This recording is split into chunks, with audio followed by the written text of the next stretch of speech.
Olá, nessa aula nós vamos falar sobre reposição hidroeletrolítica. Esse que é um tema que traz algumas desinformações para a maioria das pessoas que não conhecem para que serve isso, até porque tem produtos que são vendidos nas lojas de conveniências e as pessoas simplesmente vão lá, compram e bebem, né?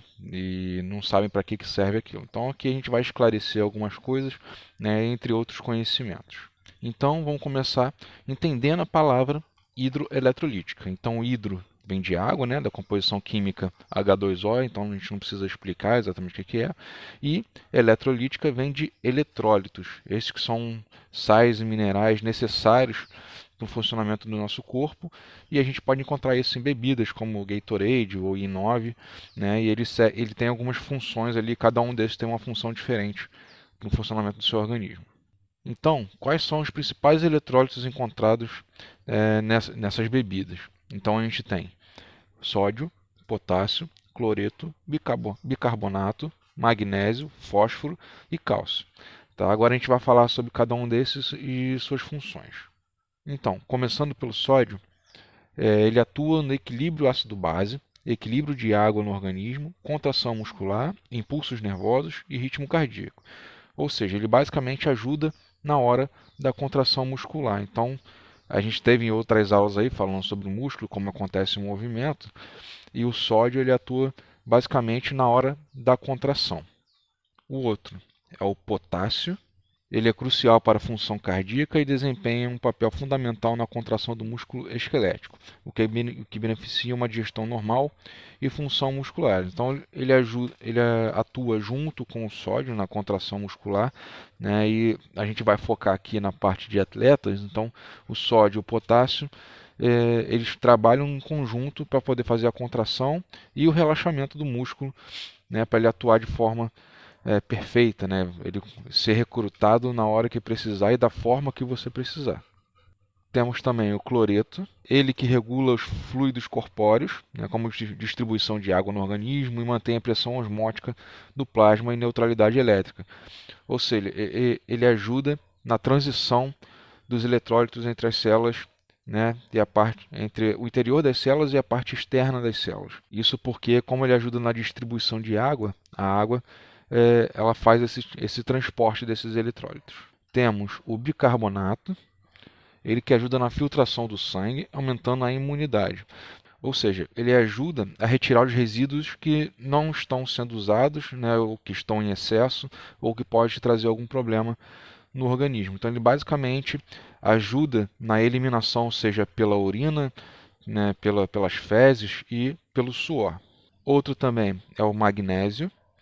Esse que é um mineral utilizado na síntese de proteínas, no transporte de energia, contribui para o funcionamento de algumas enzimas essenciais, para o equilíbrio do cálcio, potássio e sódio. Ajuda no bom funcionamento celular e é necessário para a atividade hormonal. Ou seja, ele ajuda no recrutamento do que você precisa na hora de estar fazendo o exercício físico. Então, a parte hormonal, principalmente, ele atua induzindo os hormônios necessários para você ter um funcionamento ali do organismo, né, necessário para aquele momento. Aqui também temos o fósforo, esse que participa ativamente do metabolismo dos glicídios e atua na contração muscular. Né? Então, esse aí também atua ali junto com sódio, com potássio, para poder fazer a contração muscular. E o cálcio, que ele dá resistência para o osso, né, e para os dentes, e ajuda também ele na contração muscular. Ou seja, todos esses eletrólitos eles têm alguma função que vai ajudar na contração muscular. Ou seja, a gente pode tirar uma conclusão aqui que ele seja para atletas, né? Não para pessoas que não façam nenhum tipo de exercício. Então, agora que a gente já conheceu, né, esses eletrólitos, agora a gente tem que entender o que são repositores hidroeletrolíticos.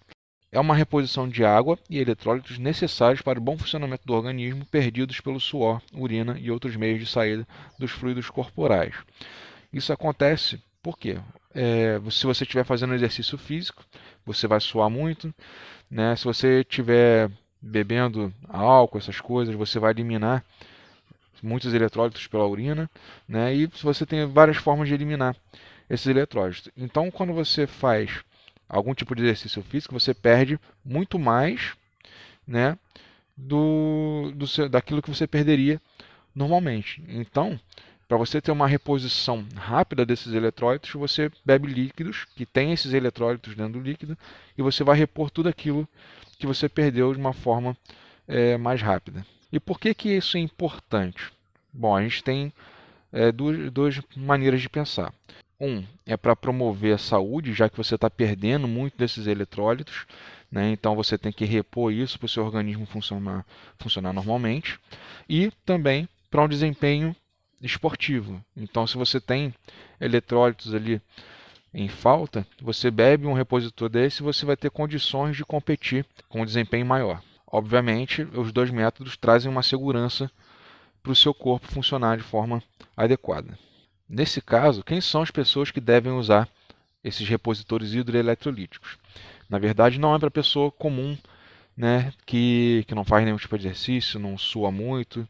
Então, esses repositores são para atletas, pois eles perdem muito líquido naturalmente, né? Então, eles estão fazendo exercício, estão suando ali, depois eles vão urinar, então tudo aquilo que eles usam eles estão perdendo.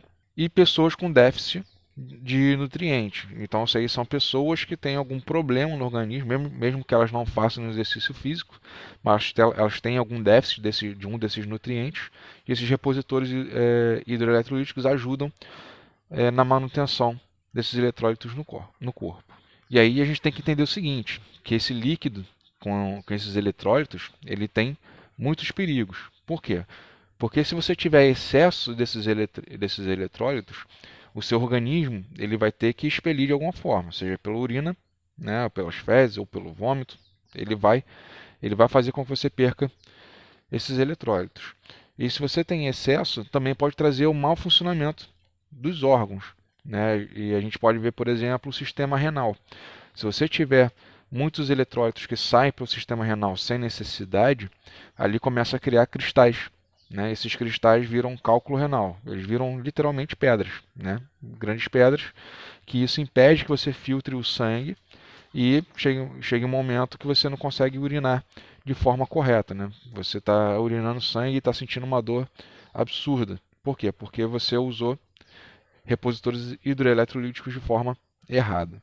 Então, tome muito cuidado quando forem usar isso. Apenas os atletas e as pessoas que têm problemas de eletrólitos, né, de nutrientes no corpo que devem usar esse tipo de líquido. Mesmo que, né, o Gatorade, por exemplo, ele seja disponibilizado na loja de forma aberta. Qualquer um pode chegar lá e comprar.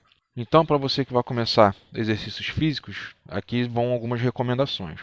Então, primeiro, dieta balanceada e beber líquidos de forma adequada durante o período de 24 horas antes de um evento, né? Se você vai fazer exercícios físicos de forma extenuante, você tem que se alimentar e beber água de forma adequada 24 horas antes do exercício e também dentro dessas 24 horas. Então você tem que fazer um escalonamento aí da sua alimentação para ela ficar adequada. Ingestão de líquidos de média de 500 ml, né, antes da competição, mais precisamente 2 horas antes.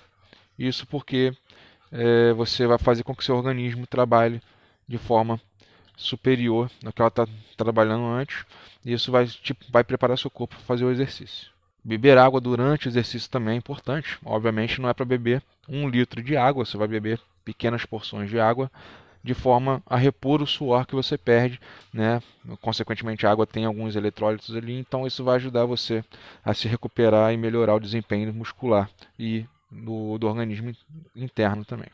Beber líquidos também abaixo da temperatura ambiente, então não é nem muito gelada e não pode ser quente, ela tem que estar ali na temperatura adequada, entre 15 e 22 graus, né, para poder você ter um funcionamento, uma absorção mais fácil pelo organismo.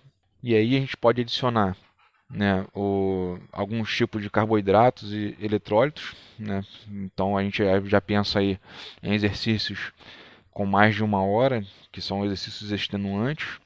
Então a gente já pode pensar num repositor hidroeletrolítico para poder fazer essa função e fazer um desempenho melhor do seu corpo. Tem ingestão de carboidrato, né, antes do exercício, por quê? Porque o carboidrato, na verdade, ele é açúcar, e açúcar ele se transforma em energia. Então você tem que ter uma quantidade exata ali, de acordo com o exercício que você vai fazer, para o seu corpo ter energia suficiente para aguentar até o final.